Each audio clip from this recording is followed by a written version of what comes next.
또 한 번 더 이렇게 인사하겠습니다. 잘 오셨습니다. 네, 아멘. 오늘은 사랑 공동체 CH 플러스라는 제목을 가지고 함께 말씀 나누기를 원합니다. 여러분, 사랑이라는 단어를 들을 때마다 느껴지는 것이 있습니다. 그것은 무엇이냐 하면 세상 사람은 과연 사랑에 대해서 얼마나 고민하고 있을까요? 이게 너무 궁금하지 않습니까? 저는 어렸을 때부터 교회에서 자랐고 모태신앙이고 그리고 선교지에서 11년을 살았고 또 한국에 들어오자마자 신학교를 갔고 교회 사역을 하면서 살다 보니까 이 사랑에 대한 고민을 당연히 하고 있는데 세상은 과연 그럼 이 사랑에 대한 고민을 얼마만큼 하고 있을까? 이게 너무 궁금한 거예요. 여러분, 우리는 매일 이 사랑에 대해서 고민을 합니다. 그래서 때로는 사랑하지 못하는 내가 너무나도 부끄럽고요. 사랑해야 하는데 그렇지 못할 때 우리는 스스로 실망하고 실제로 사랑하지 못하는 내가 믿기도 합니다. 아유, 사랑을 좀 해야 되는데 성격이 못 나가지고 왜 그러냐 이런 생각을 하게 되는 것이죠. 그럼 세상은 사랑에 대해서 얼마나 고민할까요? 사랑은 인생을 살아가는 데 있어서 최고의 순위라고 판단하지는 않는 것 같아요. 그 이유는 사랑하는 마음 때문에 성공의 길에서 망치고 싶지 않기 때문 또는 승리의 순간에 연민의 마음으로 기회를 놓치지 않고 싶기 때문이라고 판단이 됩니다. 그렇다면 세상이 바라보는 사랑이라는 관점과 그리스도인이 바라보는 사랑이라는 관점이 완전히 다르다는 것을 우리가 알아야 합니다. 우리는 인생의 가장 큰 목적과 목표가 사랑이에요. 할렐루야. 공감이 되시는 분들도 계실 거고 진짜? 약간 이렇게 생각하시는 분들도 계신 것 같아요. 그래서 우리는 인사할 때마다 사랑합니다 라고 인사시키기도 하고 우리의 마음 가운데 그걸 행하고자 하는 마음도 있는 것이죠. 우리가 생각하는 사랑은 예수 그리스도에서 시작된 사랑입니다. 세상이 기준이 아닌 예수 그리스도가 기준이 된 사랑을 의미하는 것이죠. 세상이 생각하는 사랑은 자신을 돋보이게 하는 선한 행위 정도입니다. 사랑을 보여주고 선행을 자랑하기도 하는 것이죠. 그래서 세상 가운데 사랑을 실천하는 사람들은 자꾸 그 앞에 무엇인가 하나씩 더 붙입니다. 내가 이걸 했어. 내가 이런 것도 하고 있어. 이렇게 얘기하는 것이죠. 그런데 우리 그리스도인들은 그렇지 않죠. 무엇을 행하든지 주의 이름으로 하기 때문에 나의 이름이 드러나기보다는 그의 이름이 드러나기를 바라는 방향성이 완전 다른 것입니다. 우리는 예수 그리스도에서 시작된 사랑을 믿고 따르는 성도입니다. 우리가 추구하는 사랑은 세상과는 달라야 하는 것이죠. 옆에 있는 분들에게 이렇게 한번 고백합시다. 당신을 주님의 이름으로 사랑합니다. 그럼 여러분 그 들으신 분들이 한번 물어보세요. 진짜? 이렇게 물어보세요. 진짜냐? 그럼 제가 오늘 아침에 제가 이제 수요일 날 이사를 해야 돼서 이삿짐을 좀 정리하다가 이렇게 뭘 발견했냐 하면 제가 아내한테 프로포즈 할 때 썼던 편지를 발견을 했어요. 아이고, 그죠? 근데 저 결혼하고 처음 읽었어요. 처음 읽었는데 중간에 읽다가 눈물이 앞을 가려서 그래서 막 참고 이렇게 그 다음 넘어가는데 못 넘어가야 되는데 왜 못 넘어갔냐 하면 이렇게 부족한 나를 여기서 못 넘어가는 거예요. 근데 아내가 옆에 미쳤나 봐 그러면서 자기도 막 울어요. 그래서 같이 약간 미친 척하고 아침에 좀 울었었는데 여러분 세상에서 주는 사랑도 아주 가장 존귀하고 아름다운 사랑은 본인의 연약함도 받아주는 사랑이죠. 본인의 연약함을 받아주는 사람을 만났을 때 우리는 결혼이라는 것을 결단하게 되는 것이에요. 근데 그 마음이 생기기까지는 세상은 참사랑의 의미를 실제적으로는 깨닫지 못합니다. 세상이 생각하고 있는 결혼의 가치관과 그리스도인이 생각하고 있는 결혼의 가치관의 차이점이 여기서 드러나는 것이죠. 그런데 오늘날 많은 청년들도 이것을 혼돈하게 돼요. 그래서 마치 사랑을 조건적 사랑에 부합하여서 이런 조건이 있는 사람이 있다면 나는 만나보겠다 이렇게 생각하는 거예요. 여러분, 오늘 본문은 어떻게 그리스도인의 마음으로 사랑하는 삶을 살게 되는지를 좀 돌이켜볼 수 있는 본문입니다. 그래서 제목을 좀 과감하게 썼어요. 사랑 공동체 CH 플러스. 할렐루야. 이걸 믿음으로 받아들일 수 있는 저와 여러분이 되기를 축복합니다. 오늘 우리의 마음을 하나님께 드리고 우리의 방향성을 바꿔가야 하는 시간이 될 줄 믿습니다. 그래서 우리의 사랑의 방향성이 지금 어디로 흘러가고 있는지, 그리고 오늘 이 시간 우리의 삶이 하나님을 향하고 있는지, 하나님의 사랑을 추구하고 있는지를 좀 함께 살펴보며 그렇지 않은 삶의 모습들이 있다면 적극적으로 바꿔갈 수 있는 시간 되기를 원해요. 먼저 첫 번째로 우리가 알기를 원하는 것은 잘못된 사람은 없다는 거예요. 다른 사람만 있습니다. 옆에 있는 분들에게 이렇게 고백합시다. 잘못된 사람은 없습니다. 다른 사람만 있습니다. 오늘 본문 1절에서 3절 말씀을 함께 보겠습니다. 1절에서 3절 말씀을 한 목소리로 읽습니다. 시작. 여러분은 믿음이 약한 사람을 받아들이되 그의 견해를 논쟁거리로 삼지 마십시오. 어떤 사람은 모든 음식을 먹고 믿음이 있으나 믿음이 연약한 사람은 채소만 먹습니다.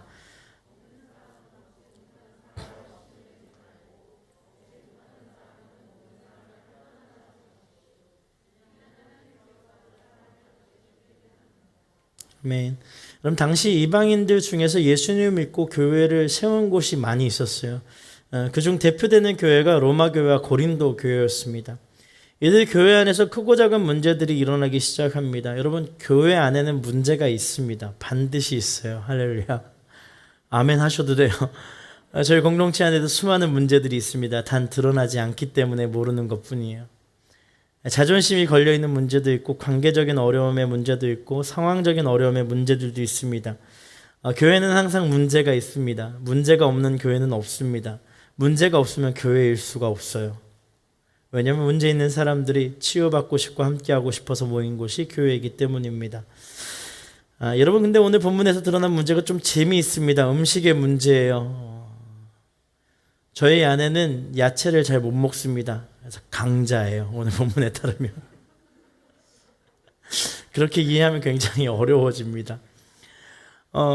중요한 것은 무엇이냐 하면 이 문제가 그들에게 아주 심각한 문제였다는 거예요. 단순히 음식 문제가 아니라 이들의 이 신앙에 관련된 문제였습니다. 그래서 이 문제를 통하여서 서로 판단하고 비판하며 당파를 나뉘어서 싸우기까지 했다라는 거예요.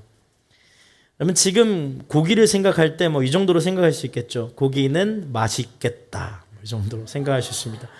소금 뿌려 먹으면 더 맛있다. 이 정도. 삼겹살은 고추장에 이렇게 생각할 수 있겠죠. 근데 당시에 대부분의 고기는요, 이방 신들에게 드려진 제물이었어요. 그러니까 고기가 유통되는 과정에서 반드시 신에게 드려지는 과정이 있었다라는 거예요. 그러니까 하나님께 드려진 것이 아니라 이방 신들에게 드려진 이 고기를 과연 우리가 먹을 수 있겠는가에 대한 질문에서 시작된 당파 싸움이었어요.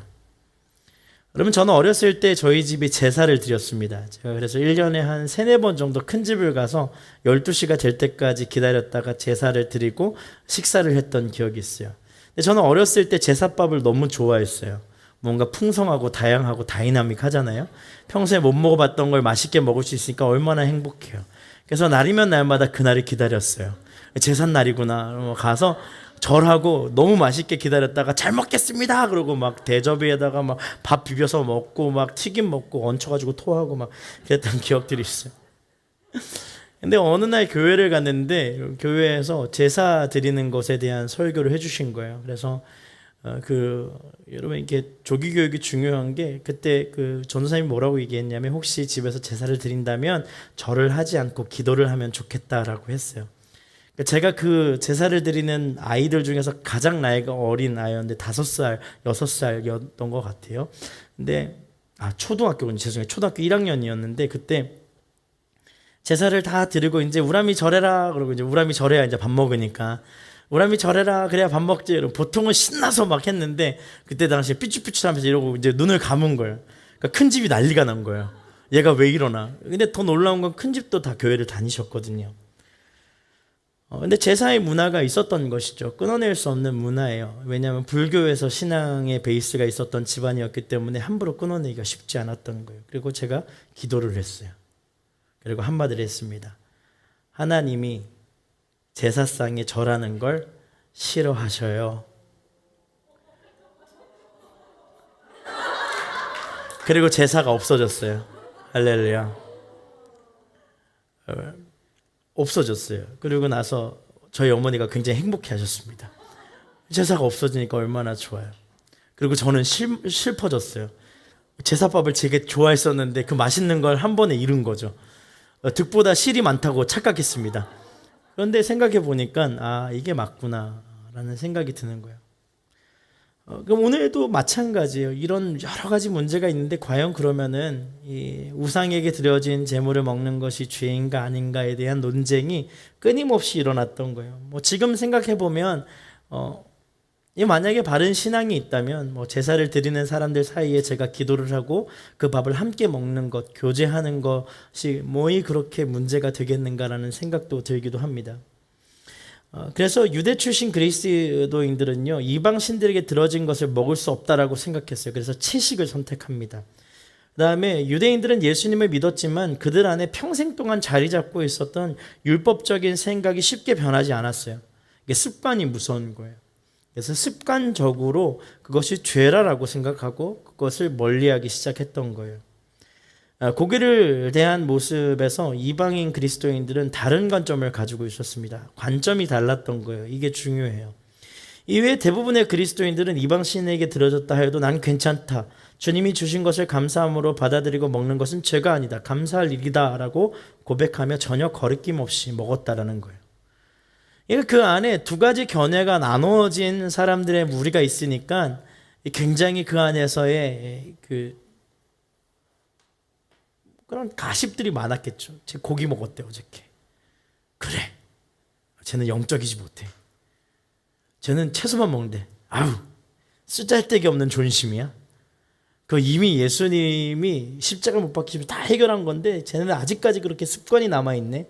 이런 싸움을 하는 것이죠. 여러분, 그래서 오늘 본문을 보면 이 두 무리를 이렇게 표현합니다. 음식을 감사함으로 받아 먹는 자들에게 강자라는 표현을 붙이고요. 그렇지 못한 채식주의자들에게 약자라는 표현을 붙이게 됩니다.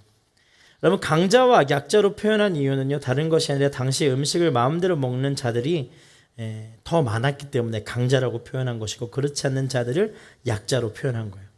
강자와 약자 사이에 신앙의 문제는 없었어요. 음식에 대한 문제만 있었습니다. 여러분, 이게 중요해요. 신앙에 대한 문제가 아니라 음식에 대한 문제였어요. 그럼 제가 한번 궁금한 것이 있습니다. 정말 약자와 강자가 그 안에 있는지 질문해 봐야 합니다. 여러분, 세상에서 강자와 약자가 어떻게 정해지는지 아세요? 강자는요, 성공을 여러 번 하면 강자라고 불리게 됩니다. 상대적 성공입니다. 내가 해내지 못한 걸 저 사람이 여러 번 했어. 그럼 강자인 거예요. 근데 내가 하고 있는 걸 얘는 아예 못해. 그럼 어떻게 돼요? 약자가 되는 거예요. 상대적으로 비교하였을 때 강자와 약자가 나뉘어지게 되는 거예요. 그러나 여기서 우리가 살펴봐야 되는 것은 정말 강자와 약자가 존재하는가예요. 여러분, 저는요, 제가 잘하는 게 있죠. 저는 기타를 잘 치는데 기타를 잘 치는 것보다 기타를 잘 알아맞혀요. 기타를 좋아합니다. 그래서 기타의 나무를 보면 알고요. 그 다음에 목재도 알고, 그 다음에 그 브릿지 핀이 뭘로 만들었는지도 알고, 그냥 이렇게 기타줄을 이렇게 만지면 이게 무슨 브랜드인지도 알아요.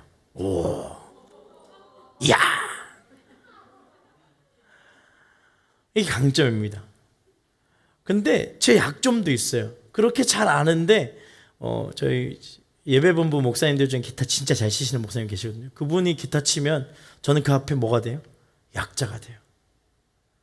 근데 그분의 기타가 무슨 나무로 만들어졌는지 몰라요. 무슨 이해인지 아시겠어요? 강한 부분이 있고 약한 부분이 있기 때문에 인간은 절대적 강자가 될 수 없고 절대적 약자도 될 수 없다라는 거예요. 더 나아가서 하나님의 시선에서 강자도 약자도 동일한 피조물이기에 나약한 존재에 불과합니다. 세상의 눈으로 볼 때 강자와 약자가 존재합니다. 강자는요, 자신의 약점을 숨기는 것을 성공했기에 강자라는 타이틀을 얻게 됐어요. 내가 약점이 있는데 이걸 잘 숨겼어. 그러니까 세상이 보기에는 내가 강점만 있는 사람처럼 보이는 거예요. 약점이 있음에도 불구하고 그걸 어떻게 하면 커버할 수 있을까? 그래서 사회생활 시작하게 되면 너의 약점을 잘 커버해야 되라는 단어를 많이 듣죠. 그래서 저 처음에 나갔을 때 눈이 싸나우니까 안경을 써서 커버하라고 그래서 안경 쓰기 시작한 거예요. 알이 없어요.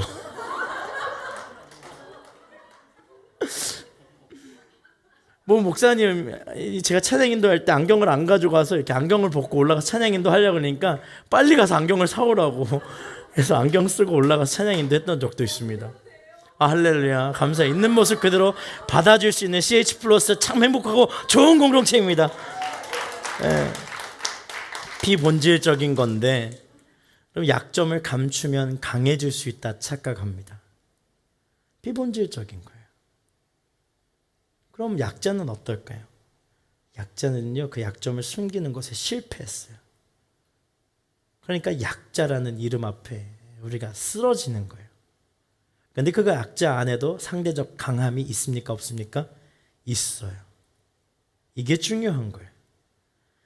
약한 자와 강한 자로 나뉠 수 없는 거예요. 우리는 그저 있는 모습 그대로를 받아줄 수밖에 없는 존재인 것입니다.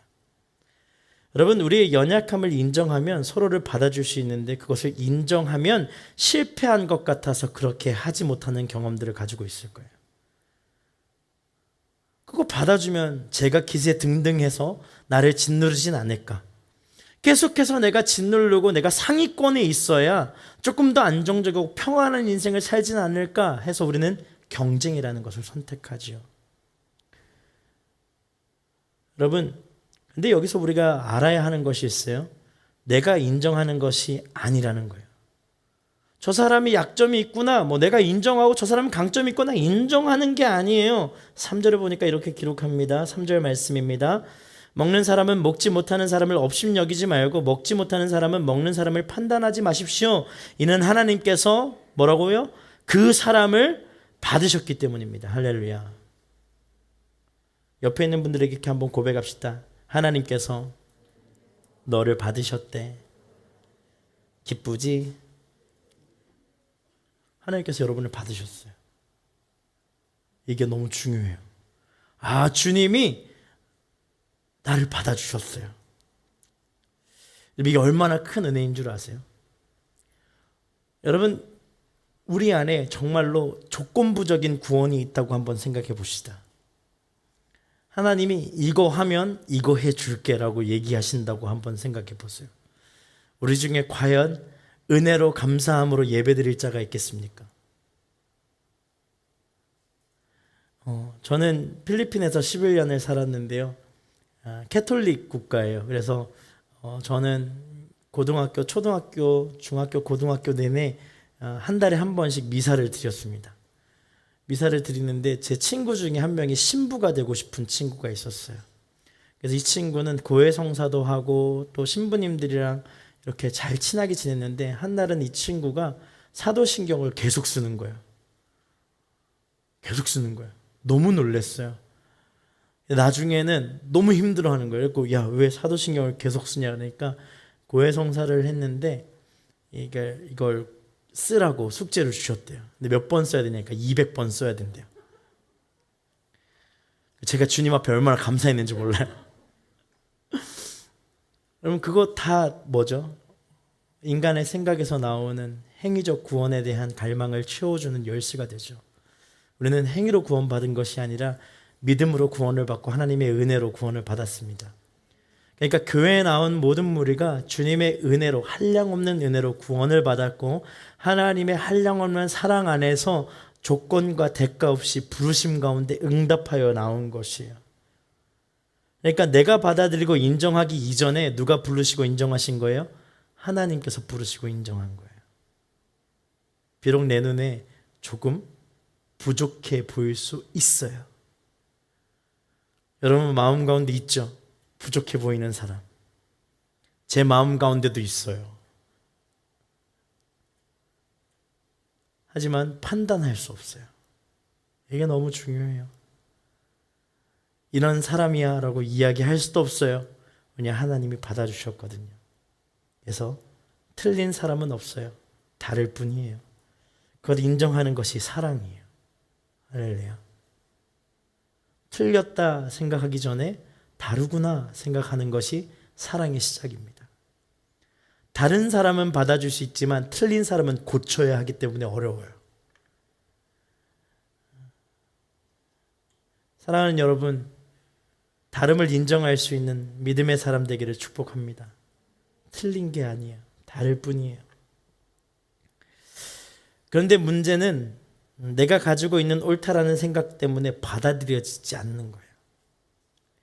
여러분, 내가 생각하는 옳다함은 누가 준 거예요? 내가 만든 거예요.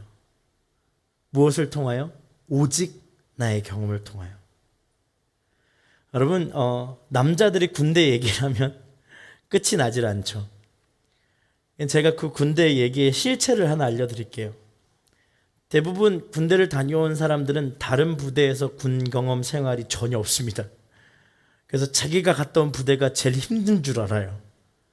그래서 자꾸 자기가 갔다 온 경험 베이스로 힘든 걸 이야기합니다. 그럼 제가 한마디 하면 좀 정리가 돼요. 혹한기 몇 번 뛰어봤어.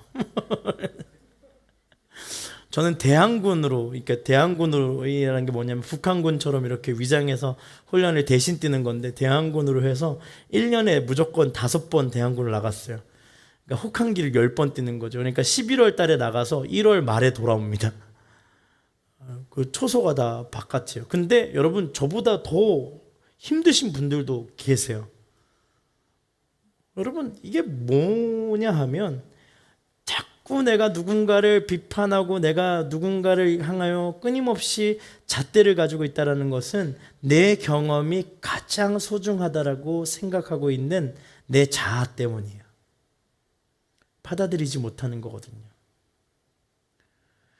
여러분, 하나님은 있는 모습 그대로 받아주신 분이십니다. 우리도 그것을 받아들여야 하는 거예요. 교회는 그런 곳입니다. 절대 함께하지 못할 것 같은 사람이 함께 모여있는 곳이 교회예요. 절대 함께 밥을 먹지 않을 것 같은 사람들이 함께 모여서 식사하는 곳이 교회입니다. 여러분, 우리 CH 플러스가 그런 교회 되기를, 공동체 되기를 소망합니다.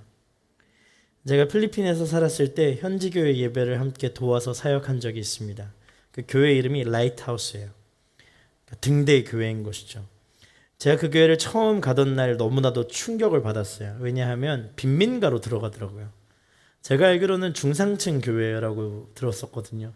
그러니까 여러분, 이게 좀 이해가 안 되실 수 있는데, 필리핀의 교회는요, 중상층 교회가 있고 상류층 교회가 있고 그다음 빈민촌 교회가 따로 있습니다.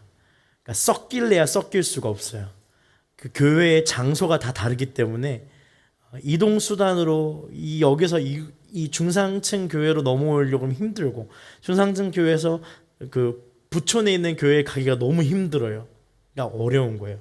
근데 빈민촌 있는 쪽으로 쭉 가더니 차가 탁 섰는데 앞에 막 벤츠도 서 있고요, BMW도 서 있고, 하여튼간 말이 안 돼요. 이게 왜 있지? 그리고 창고 같은 걸 이렇게 개조해서 이렇게 교회로 만드셨는데, 아주 큰 대형 창고인데 외벽이 다 하얀색인데 거기에 막 이제 쓰레기장에서 이제 그 음식물 쓰레기 이렇게 먹고 사는 친구들도 바로 옆에 있어요. 그래가지고 막 그 벽이, 외벽이 막 그 아이들 손바닥 자국으로 막 가득 차 있습니다.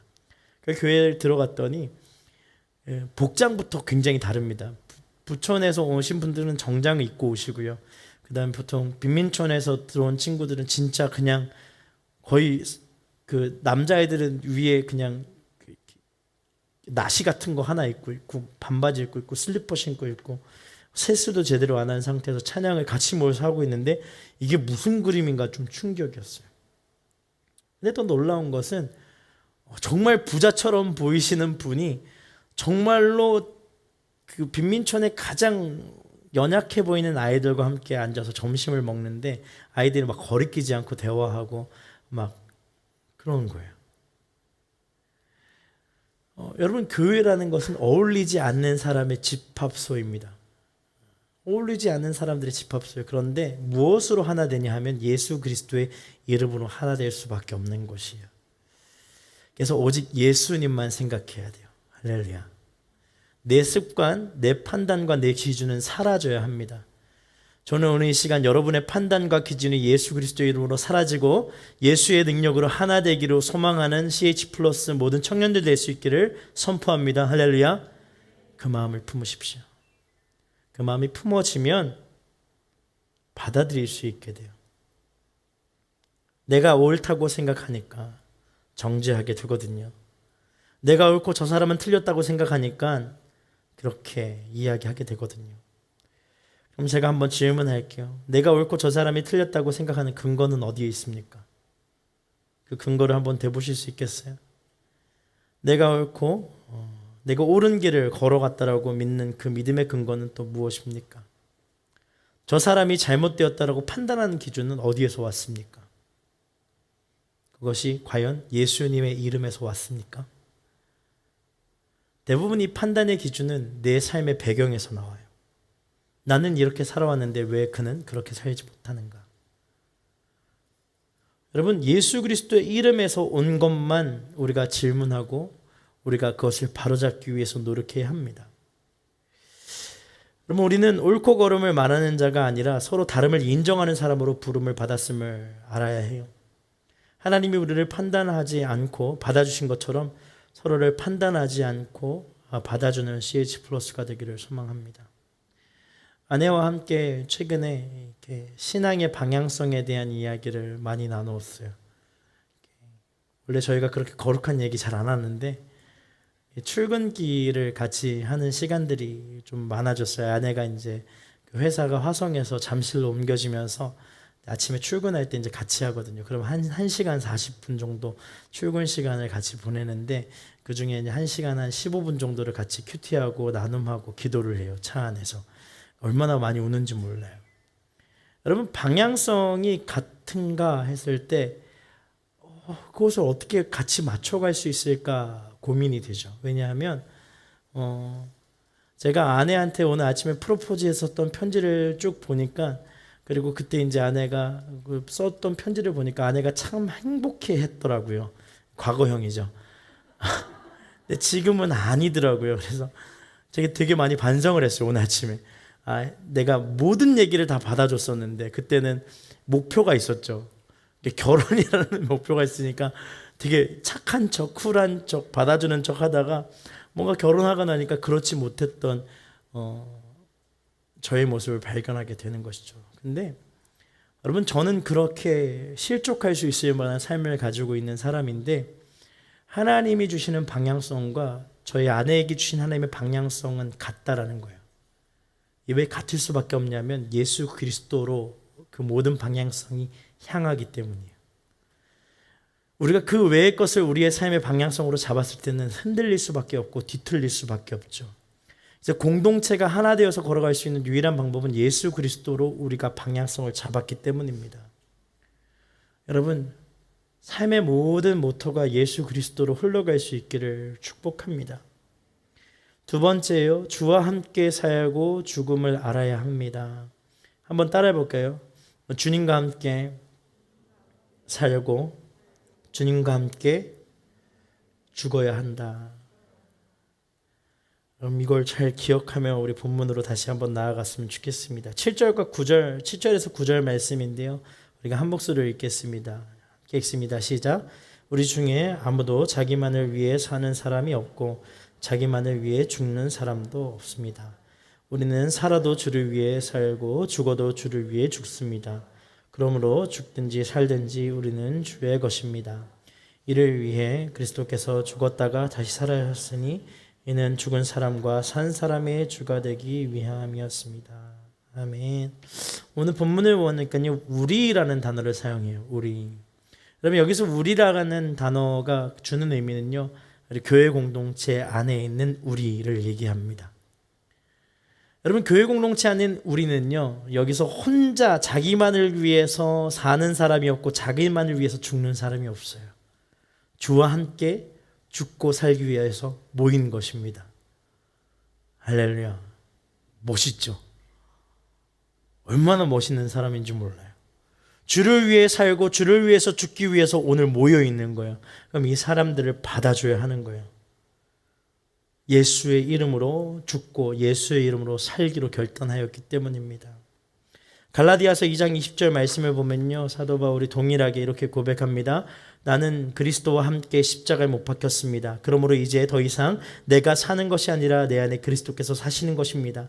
지금 내가 육체 안에 사는 것은 나를 사랑하셔서 나를 위해 자신의 몸을 내어주신 하나님의 아들을 믿는 믿음으로 사는 것입니다. 여러분, 우리는 살아도 주를 위해서 살고 죽어도 주를 위해서 죽는 인생입니다. 사도 바울이 말하고 있는 것도 동일한 거예요. 주님 안에 있는 내가 지금 사는 것도 주를 위하여 사는 것이지만 앞으로 죽는 것도 주를 위해서 죽을 수밖에 없습니다, 고백하는 거예요. 그 사람들의 모임이 교회 공동체라는 거예요. 여러분, 삶의 모든 것이 주님을 위해서입니다. 그런데 이것을 우리는 매일매일 삶에 적용하지 못해요. 주님께 하듯 모든 사람을 대해야 하는데 나보다 못한 사람이라는 자기중심적 생각에 빠져서 사람들을 판단하고 비판합니다. 주님이 사랑하라고 붙여주신 형제자매를 내가 받아주지 못하는 거예요. 왜요? 자존심 때문에. 여러분, 자존심이 뭔 줄 아십니까? 자존심을 이렇게 사전에 찾아보니까요, 남에게 굽히지 아니하고 자신의 품위를 스스로 지키는 마음이라고 얘기해요. 조금 쉽게 얘기하면 이게 나다 해요. 이게 자존심이에요. 이게 나다. 내가 나다. 이게 나다. 이런 거예요. 이 자존심을 건드리면 그때부터는 큰일 납니다. 여러분, 자존심이 보통 상처가 입을 때는요, 이게 직위가 앞에 붙으면 굉장히 짜증이 나고 힘듭니다. 예를 들어서 우람이는 맨날 이렇게 엉덩이가 무거워 뭐 이러면은 괜찮아요. 뭐 이렇게 좀 봐주세요 이렇게 되는데 이 목사는 맨날 엉덩이가 무거워 그러면 이제 목사라는 내가 목사가 되기 위해서 삼수를 하고 이런 얘기하면 별로 안 좋아하시더라고요. 저희 장인이 제발 그런 얘기 많이 하지 말라고 삼수를 하고 막 이렇게 해서 이 어떻게 목사가 됐는데 내 자존심에 스크래치가 난 거예요. 여러분, 이게 난 거예요. 이게 난데 그건 내가 절대 못해 이렇게 생각하는 것들 있죠. 내가 그런 대접을 받다니 뭐 이런 생각이 있어요. 나랑 너랑은 달라. 나라면 이렇게 안 했을 것 같다라고 생각하는 것이 바로 자존심이에요. 그리고 존재감이라고 합니다. 내가 존재하기 위해서 사람들과 다른 면에 계속 찾아가는 거죠. 그래서 나는 특별해. 나는 좀 달라. 나는 이런 사람이야. 그렇게 생각하는 거예요. 그렇다면 우리는 예수 그리스도를 믿는 그리스도인으로서 자존심을 가지고 살아가야 합니다. 여러분, 혹시 이렇게 한번 해보실까요? 여러분의 이름 앞에 하나님의 사람 한번 붙여서 여러분의 이름을 한번 불러봤으면 좋겠습니다. 한번 해볼까요? 시작. 하나님의 사람 유람. 그죠? 이게 우리의 존재감이죠. 그리스도인, 목사, 하나님의 사람 유람. 이게 우리의 존재감이에요. 너 누구야? 라고 했을 때 저 예전에 그랬어요. 너 뭐 어디 씨야? 그러면 익제공파 36대선 경주이 씨 익제공파 36대선 계속 외웠어요. 아버지가 그걸 외워야 된대요. 그래갖고 이 씨 만나면 어디 이 씨입니까? 막 물어봤어요. 초등학교 2학년이. 그러다 만났어요. 저희 앞에 있는 문방구 아저씨가 경주이 씨 익제공파 42대손인 거예요. 36대손이라고 하니까 아저씨가 그냥 저한테 아이고 할아버지 그러시더라고요. 그때 한번 기분 좋았어요. 여러분, 우리는 그리스도인이라는 이 존재감 가지고 살아가는 사람들입니다. 우리의 자존심은 다 사라지고 우리의 주인 되신 예수 그리스도의 이름이 우리 가운데 가장 먼저 드러나야 하는 거예요. 그래서 그리스도인입니다 라고 고백할 수 있어야 돼요. 나는 그리스도인입니다. 이유람은 할 수 없는데 그리스도인 이유람은 할 수 있는 거예요. 자존심이 상해서 이유람은 못하는데 그리스도인 이유람은 할 수 있는 거예요. 주의 사랑으로 주의 은혜로 섬길 수 있는 거예요. 할렐루야. 나는 CH+가 예수로만 가득한 자존감이 드러나는 인생 되기를 소망합니다. CH+ 모든 청년들이 그런 인생을 선택하기를 원합니다. 예수로 살고 예수로 죽고 주님의 마음에 합당한 자 되기를 간절히 소망합니다. 나는 할 수 없죠.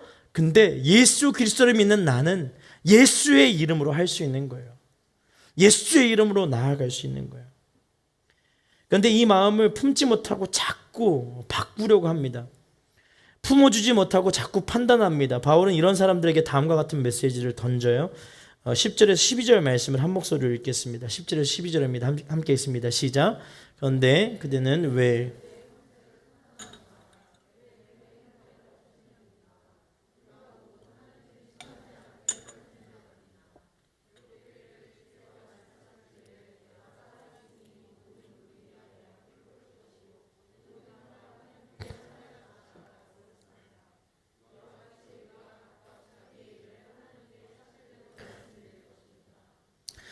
형제를 판단하는 것의 시작은 업심여기는 마음이죠. 저 사람이 나보다 못하다라고 생각하거든요. 저 사람이 나보다 부족하다고 생각했을 때 판단하게 돼요. 여러분, 나보다 못하다는 생각을 가지고 있기 때문에 판단합니다. 여러분, 판단을 주님 앞에 맡겨야 돼요. 본문에서 그걸 얘기하고 있는 거예요. 왜냐하면 우리 모두는 심판대 앞에 서야 하기 때문입니다. 이것을 잃어버리면 안 돼요. 주의 청년들이 주님의 날에 주님의 심판대 앞에 서는 거예요. 믿는 자들이든지 믿지 않는 자들이든지 모두 하나님 앞에 심판대에 서야 합니다. 그리고 무엇을 하느냐? 12절에 이렇게 기록해요. 개정판을 한번 읽어드리겠습니다. 제가 읽어드릴게요. 그러므로 우리 각 사람이 자기 일을 하나님께 직고하리라. 할렐루야. 이게 무슨 얘기냐면 하나님 앞에 우리가 지금까지 살아왔던 인생의 모든 이야기를 하나도 빠지지 않고 주님 앞에 고백해어 나아가는 날이 온다라는 거예요. 그게 주의 심판의 날이에요. 그러니까 주님이 물어보시는 거예요. 사랑하는 우람아, 너 뭐 하다가 왔냐? 물어보는 거예요. 거짓말로 이야기할 수 없어요. 근데 막 이야기하다가 갑자기 30대 중후반 넘어가면서 막 판단했던 이야기들이 막 술술 나오는 거야. 난 그 사람을 그렇게 생각했고 이 사람을 그렇게 생각했고 서준이 어떻게 해요?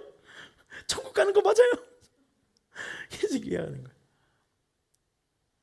여러분 제가 그 지난주에 이야기했잖아요. 우리가 하나님 앞에 부여받은 그 옷은 정말 누더기가 될 때까지 사랑하며 섬겨야 되는 옷을 부여받았다고. 근데 판단하기 시작하면 사랑할 수가 없어요. 여러분이 판단한 사람을 사랑해 본 적 있습니까? 비판하고 비난한 사람을 온전히 사랑해 본 적이 있습니까? 앞에서는 사랑한 척하지만 뒤에 가면 어떻게 돼요? 가십덩어리로 변하죠. 여러분, 그건 참된 사랑이 될 수 없습니다. 주님 앞에 직고하는 날이 와요. 내가 어떻게 살아왔는지, 어떠한 행동을 했는지, 어떠한 단어들로 내 입술을 채워왔는지를 고백하는 날이 옵니다. 그때 판단하다 왔다라고 고백하기보다는 끊임없이 사랑하다가 왔습니다라고 고백할 수 있는 CH 플러스 모든 공동체 청년들 될 수 있기를 축복합니다. 여러분, 서로 비방하지 마십시오. 서로를 인정해 주십시오. 그럴 수 있다. 그렇게 할 수도 있다. 이유가 있을 것이다. 나와 다른 사람도 있고 나와 다른 선택을 할 수도 있다. 받아들여야 돼요. 그럼 그럴 수도 있는 거예요. 괜찮아요. 괜찮습니다. 어때요? 여러분, 제가 그런 적이 있어요. 일을 하다 보면 생각보다 다른 사람들이 나보다 쉽게 가는 것처럼 느껴질 때가 있죠. 그래서 제 안에 불평불만이 가득했었던 한 2년의 시간이 있어요. 목회자로 섬기는데 안에 불평불만이 가득한 거예요. 아니, 목사님을 향한 불평불만도 있고 성도를 향한 불평불만도 있고, 그런 불평불만이 많으니까 제 입술에서 끊임없이 불평불만이 나오고 짜증이 나오고 뭐만 해도 다 싫은 거예요. 다 비판의 대상이 되는 거예요.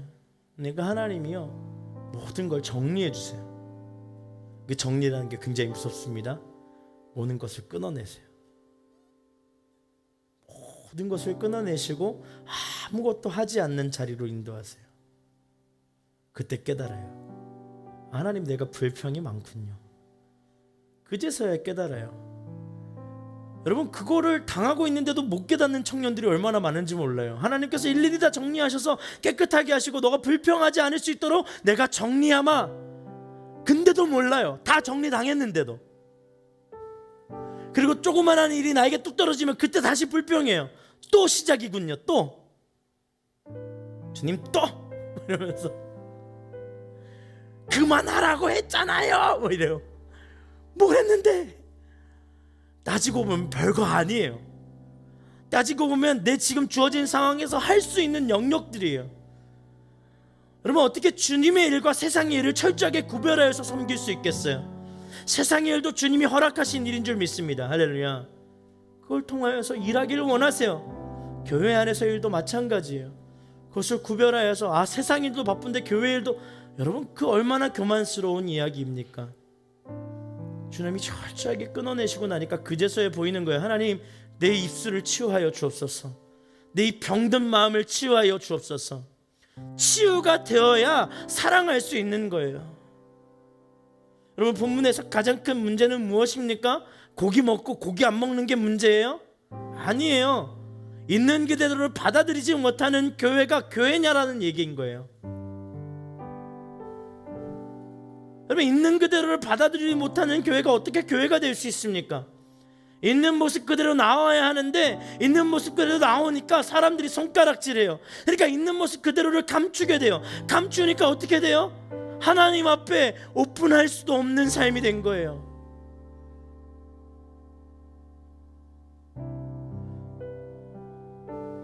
여러분, 여러분의 기도 제목을 보면서 기도할 때 이런 생각이 들어요. 하나님, 저는 쪽집게도 아닌데 기도 제목이 왜 이렇게 두리둥실한가요? 왜 그렇게 비밀이 많아요? 왜 그렇게 주님 앞에 솔직하지 못합니까? 청년들의 순모임이 좀 솔직해져야 되는데 그렇지 못해요. 제가 물어봤어요. 왜 이렇게 솔직하지 못하냐 했을 때 이미지에 타격을 입을까 봐 좀 두렵대요. 여러분, 그러세요? 그렇지 않기를 축복합니다. 여러분, 여러분이 어떤 사람이면 어때요? 주님이 받아주셨는데. 여러분이 좀 지쳐있으면 어떻습니까? 괜찮아요. 여러분, 제가 지쳐있었을 때가 있었어요. 그때 다른 목사님들이 사역을 척척척 도와주시더라고요.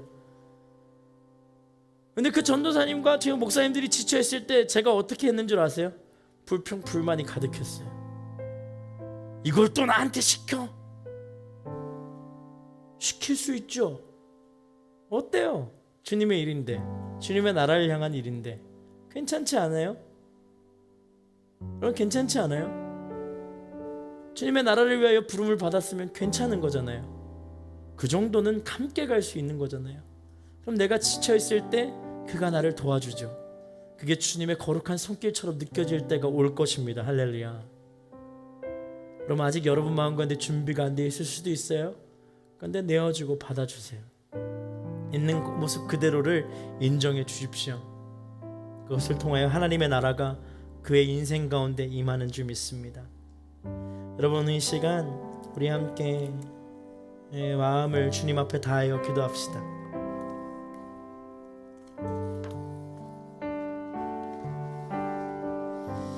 불을 조금 더 꺼주시겠어요?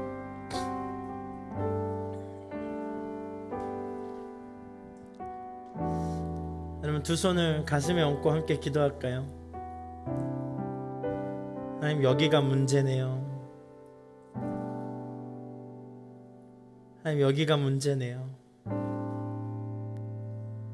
여러분, 하나님의 사랑을 전하고 받아들이는 것은요, 어떠한 세미나를 듣는다고 해서 해결되지 않아요. 어떠한 은혜로운 이야기를 듣는다고 해서, 좋은 친구를 사귄다고 해서 해결되지 않습니다. 결국은 여기가 문제인 거예요. 이 마음이 왜 불편할까요? 왜 자꾸 정죄할까요? 왜 내가 피해만 받고 있다고 생각할까요? 결국 이 중심이 예수 그리스도로 가득 차지 않는 문제가 우리 가운데 있기 때문이에요. 여러분, 혹시 여러분 마음 가운데 받아들이지 못할 만큼 힘든 상황들이 있다면 그 상황을 생각하기 이전에 예수 그리스도로 가득 채워지기를 소망하십시오. 하나님, 여기가 주님의 이름으로 가득 채워지게 하여 주옵소서. 하나님, 여기가 하나님의 사랑으로 가득 채워지게 하여 주옵소서. 하나님, 이 마음이 하나님의 뜻에 합당한 인생으로 변화될 수 있도록 인도하여 달라고 우리 함께 기도하며 주님 앞에 나아가겠습니다. 함께 기도합니다. 오 하나님 아버지 감사합니다. 하나님이 마음이 예수 그리스도의 향기로 하나님 채워지게 하여 주옵소서. 예수 그리스도의 은혜로 채워지게 하여 주옵소서. 예수 그리스도의 사랑으로 거듭나게 하여 주옵소서. 오직 예수의 능력으로, 오직 예수의 은혜로, 하나님 예수의 말씀으로, 하나님 예수의 사랑으로 가득 채워지게 하여 주옵소서. 그래서 하나님 섬길 수 있는 마음도 주시고, 하나님의 나라를 향하여 달려갈 수 있는 하나님 놀라운 시간도 허락하여 주옵소서.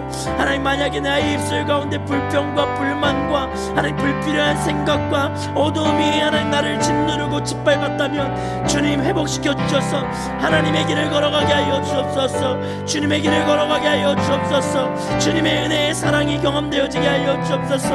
하나님 주님이 채우시고 다스려 주시는데 주님의 은혜가 필요한데, 주님의 응답이 필요한데 하나님 여기에 머물러 있는 내 자아가 하나님을 발견하지 못하고 하나님의 은혜를 향하지 못하고 그렇게 짓눌리고 지쳐있고 쓰러져 있는 하나님 내 중심을 주님은 아십니다. 주님 회복시켜 주옵소서. 주님 은혜를 더하여 주옵소서. 주의 응답이 하나님 경험되어지는 인생, 하나님의 은혜의 통로로 하나님 삼아주셔서 이 모든 상황을 감당할 수 있는 은혜가 임하게 하여 주옵소서.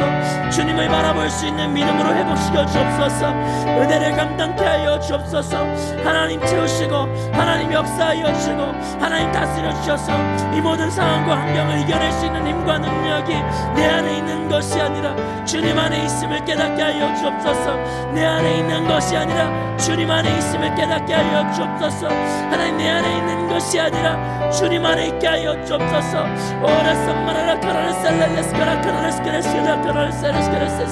주여 하나님 앞에 구체적으로 나아가 기도할 수 있는 기도의 영이 되게 하여 주옵소서. 상처를 받았다면 그 받은 상처가 무엇인지 알게 하여 주옵소서. 하나님 그 상처 가운데 하나님의 은혜가 흘러가게 하여 주시고 하나님의 채우심이 흘러가게 하여 주시고 하나님의 능력이 흘러가게 하여 주셔서 그 모든 것 위에 뛰어나신 주의 사랑으로 응답하여 주시는 주의 능력을 경험하게 하여 주옵소서. 오직 믿음으로 회복시켜 주옵소서. 오직 말씀으로 회복시켜 주옵소서. 주님 바라볼 수 있는 놀라운 시간들이 될 수 있도록 주님 인도하여 주옵소서. 하나님 주님 마음을 주옵소서. 하나님의 능력을 주옵소서. 치유받아야 할 마음, 하나님 상처 입은 영혼 하나님 앞에서 능력을 더하여 주시고 은혜를 더하여 주셔서 서로 사랑하게 하여 주옵소서. 서로 사랑하게 하여 주옵소서.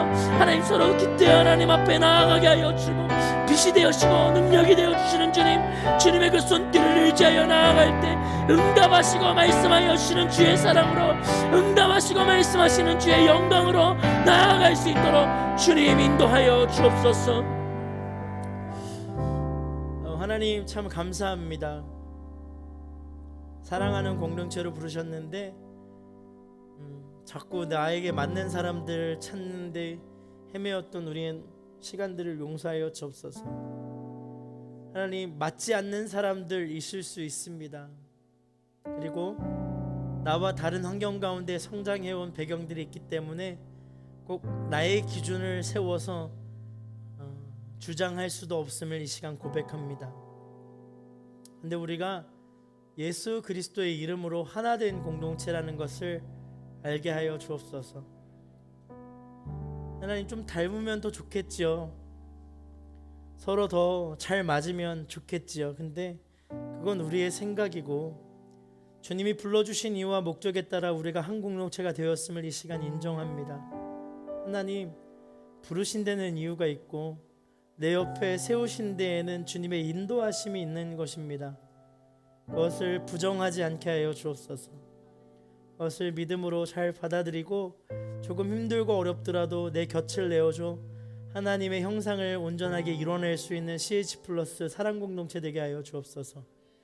우리 공동체 가운데 관계적으로 어려움이 있다면 기도하게 하여 주옵소서.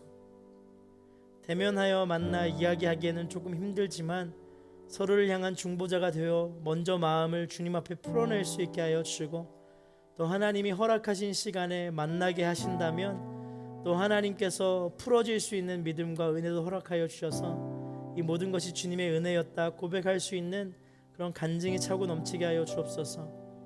특히 공동체 가운데 몸이 아픈 지체들이 참 많습니다. 하나님, 몸이 아픈 가족들도 있습니다. 우리를 만드신 주님, 그 주님께 기도합니다. 주님, 살려 주옵소서. 고쳐 주옵소서. 나의 잘남을 통한 회복도 아니고 나의 유익을 위한 회복도 아닙니다. 그저 주님의 복음을 전할 수 있다면, 주의 나라를 향하여 한 걸음만 더 다가갈 수 있다면 주님 회복시켜 주셔서 그 길을 걸어갈 수 있는 힘과 용기가 우리 안에 다시 한 번 더 일어설 수 있도록 인도하여 주옵소서. 하나님, CH 플러스가 참 좋습니다. 참 행복한 공동체 될 수 있도록 우리 한 사람 한 사람이 헌신되게 하여 주옵소서.